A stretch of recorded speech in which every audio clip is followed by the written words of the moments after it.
Question देखिए 500 joule of energy is transfer as heat to 0.5 mole of argon gas at इतनी kelvin and 1 atmosphere the final temperature and the change in internal energy respectively.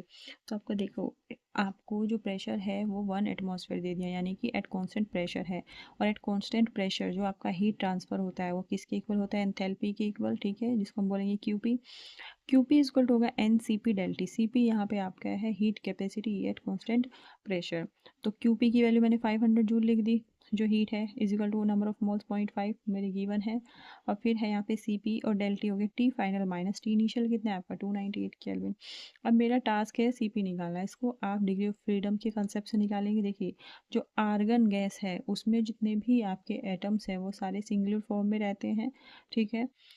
तो और अगर आपका monoatomic gas है कोई, तो उसकी सिर्फ तीन ही, सिर्फ आपकी ट्रांसलेशनल डिग्री ऑफ फ्रीडम भी वो शो करेगा। ट्रांसलेशनल डिग्री ऑफ फ्रीडम सिर्फ एक्स वाई और जेड डायरेक्शन में ही शो होगी। और हर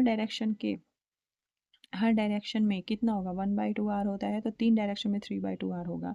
और ये इक्वल टू होती है सी वी के। तो और मुझे चाहिए सी पी, तो आपको पता है C P minus C V equal to होता है आर। तो यहाँ से मैं सी पी की वैल्यू निकालूंगी, वो हो जाएगी 5/2 आर। उसकी वैल्यू मैं इस वाले फॉर्मूले में रख दूंगी, ठीक है। यहाँ पे रख दूंगी 500 equal to 0.5 into 5/2 into 8.3। R की वैल्यू मैं जूल में रखूँगी, क्योंकि मेरा जो एनर्जी की वैल्यू है वो देखिए ऊपर जूल में ही गिवन है। तो यहाँ पे 8.3 इंटू टी फाइनल माइनस 298। जब आप इसको सोल्व करोगे तो इस टाइप से वैल्यू आएगी, ठीक है। फिर डेल यू के लिए आप क्या करेंगे? Del H upon del U क्या होगा? C P divide by C V. Del H आपका 500 है, डेल यू सी पी मेरा है 5/2 आर और सी वी है मेरा 3/2 आर। और जब आप इसको सोल्व करेंगे तो डेल यू की वैल्यू आएगी 300 जूल। और आप ऑप्शन के थ्रू जाएंगे तो इसमें जो सबसे करीबी ऑप्शन है वो है ऑप्शन नंबर 1।